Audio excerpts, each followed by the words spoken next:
Hi, and welcome to this week's episode of the Guest List podcast. I'm your host, Steve Guest, and first day back in the office this week after a couple of days off for me. Spent the last few days down at Wentworth Golf Club, watching the Pro-Am for the PGA Championships, which has been brilliant. It's been great to watch some golf, see how the professionals do it. Go network with celebrities and meet a few famous people, a few famous faces, which has been lovely.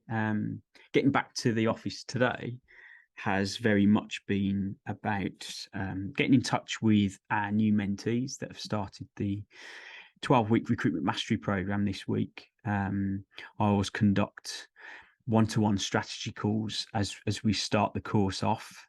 Gives me the opportunity to meet the new mentees and gives them the opportunity to have a chat with me and meet me, and we can chat through the program and talk about what benefits they're going to get from the program, where the education is, what they're going to learn, and how it's going to help them progress their careers as a recruitment consultant. A lot of time and effort and 17 years worth of experience has gone into the program, but we always talk across the strategy calls about how to become a top performing consultant, how to progress or enhance your career, how to be a better consultant. And quite often I find myself sharing my thoughts and my journey and I suppose what got me started to then becoming a top performing consultant and growing regions and businesses. And I thought I would take this opportunity to chat through this. It's fresh in my mind. Just got off a couple of calls, so thought I would share the process again. I know we've covered bits of it on previous podcast episodes, but I think it's always worth thinking about and considering, no matter where you are in your career. I say the consultants, the people that I talk to that go through the program have ranged from no recruitment or sales experience previously to people that are 10, 15 years plus in sales and recruitment. As some of you will know, before I was a recruitment consultant, I was a strategic qualified buyer. I was an MSIPS buyer, and I was negotiating large multi-million pound frameworks and contracts. And they were quite high-powered negotiations. I loved it. I really enjoyed it. I loved the negotiation elements. I learned a great deal, and I quite liked the data, the research that sits behind negotiating, the ability to understand and research what makes up a price or a cost of a product or a service, and be able to understand that to then go back and negotiate. I love that element. I love building up I suppose, a number of areas that we can potentially negotiate on. And what I've found as a buyer, I was generally kind of let down by salespeople not performing the service or what they were looking to do. They would quite often not call me when they said they would, or turn up for meetings, documents, or various things that they perhaps promised weren't delivered. And it gets you to a point where you start to either distrust salespeople or actually just veer around them or find other ways of working that ensures you don't get let down or things don't get delivered when they've been promised. And I think that the leap from being on the buying side to then become a salesperson, when I first started in recruitment, my idea or my thought process was to just make sure I did the basics well. And when I say basics, I mean common courtesy, lines of communication. If I said I would call you, I'll call you at a certain time. If I was turning up for meetings, I would always be 5-10 minutes early. I would have prepared for it. I've set an agenda. I've done my research. I go in fully informed to conversations, meetings, and scenarios. I was honest. I was reliable. I was consistent. I would do what I say I'm going to do. I did things with honesty and integrity. And the levels of communication were of the highest level, because I wanted both client and candidate to know that when they work with me, when they deal with me, when they talk to me, that they get both honest communication, but actually the follow-ups, the consistency of service is always held to the highest level. Along the way, during the relationship building and the service, then you would look to add value in whatever shape or form that came in. So that might be offering marketing advice. It might be previous experience that you've got that you can impart as part of the service. Market knowledge is integral. What's happening out there in the world? What are companies doing that's working well? Where are there issues? What marketing or sector issues are facing the markets you work in? And then once you've done that, once you've built up that level of integrity, that level of service, and people start to rely on the fact that you do what you say you're going to do, you then start looking at where the problems are. So what problems are clients facing, perhaps in their staffing or retaining of staff? Start finding the pain points from a candidate's perspective. So what's going wrong where they currently are? How can you put that right? What solutions can you come up with that solve individuals or business problems? If you start to then listen in terms of what's going wrong, you can think about the solutions and therefore add the value back by being able to solve those issues.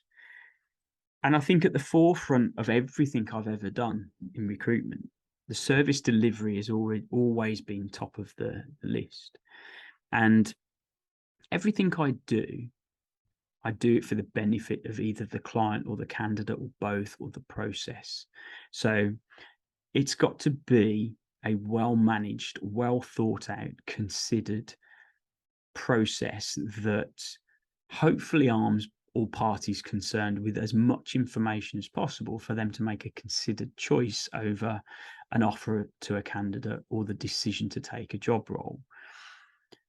The problem I think that is often found, certainly in recruitment and probably sales in general, is people within sales or within recruitment always think it's about the sell. It's about the pitch. It's about the ability to showcase what you're doing in terms of what's this vacancy, who's the company. And whilst that has its place, actually for me, recruitment is about the service in terms of solving the problems for both candidate and client to come to a solution where the solution is there.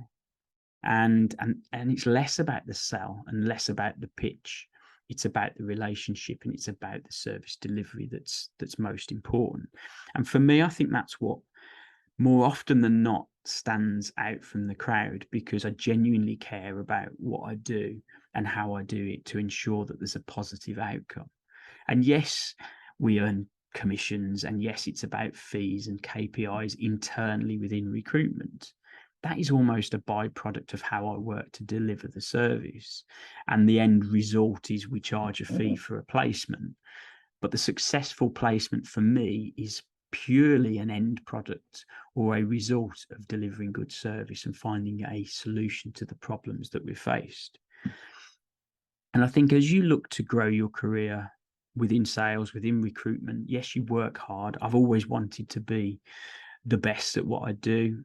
I like competition, internal and external. I like the ability to find those 1% incremental gains, the ability to outmuster the competition, to speak to the best candidates, fill the roles with the best clients. And I'm constantly looking to improve, whether that's on a daily, weekly, monthly, or yearly basis. It never goes away. So the competition there is quite often an individual thing as much as it is about external forces or colleagues or peers that you may compete with.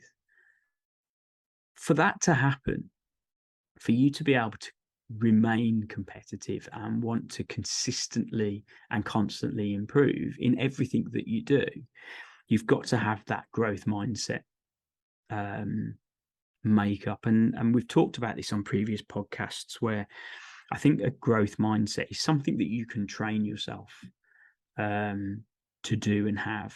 And I think it's that consistent need to educate, surround yourself with the right people, see the opportunities as opposed to the hurdles, consistently and confidently invest in yourself.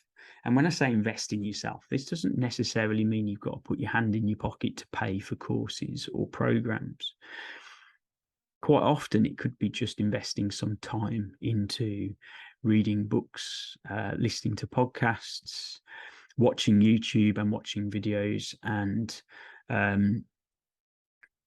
surrounding yourself with successful, wealthy individuals that have either made it or on their route. Perhaps they're 5-10 steps ahead of you and you're following in their footsteps.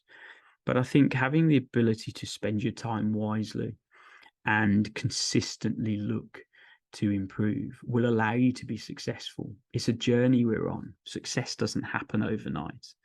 And it's like anything, isn't it? You don't see those dark nights, those long days, those long hours working away for the successful that you then see.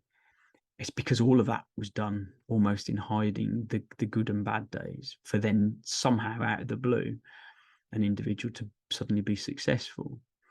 I think quite often we don't always recognize that actually it takes consistency, it takes hard work, it takes motivation and drive and determination and all those great words and attributes. I think as individuals, we have to take ownership of increasing our own value, whether that's our own value for the business that we run or the people that we work with and for. Far too often, we always think we're worth more, but we haven't added anything back to it. We think it's down to longevity of service or just right of ownership. And I'm never, ever going to be sat in that corner, because we have to consistently improve. We have to consistently challenge and push ourselves, get ourselves out of that comfort zone, try different things, innovate, look to reinvent in certain elements how we work and what we do. The world is consistently and ever changing, and recruitment 17 years ago is very different now. I was having a conversation earlier about 17 years ago, relationships and sales was cold calls, it was over the phone, or it was face-to-face meetings. Quite often that is one-to-one communication.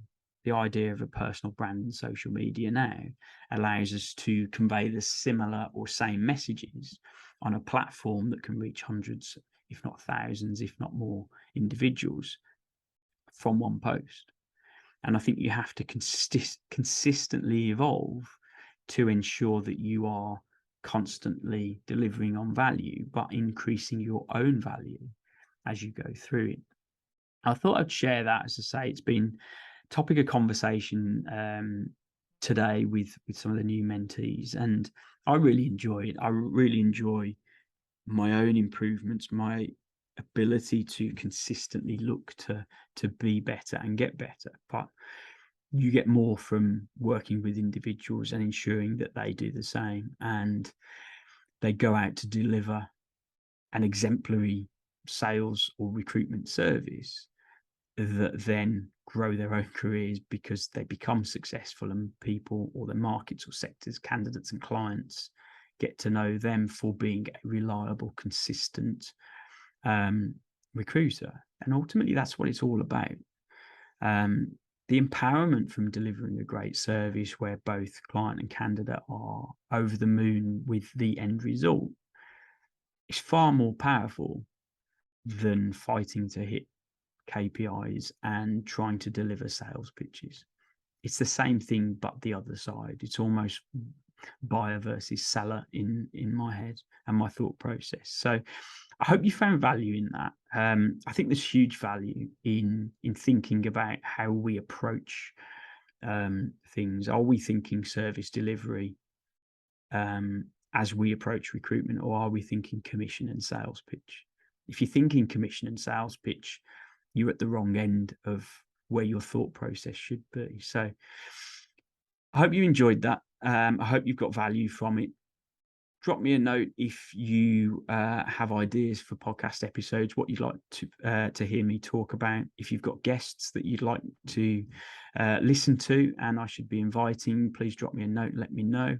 Make sure you like and subscribe these videos. It all helps, and you won't miss out on future episodes and future videos as we look to grow the YouTube platform, and obviously on the if you're listening to this as a podcast, sharing reviews, sharing the podcast with colleagues, adding comments where you can, and sharing little tidbits of information and value that you've got is all well received. So take care, and I will speak to you all soon.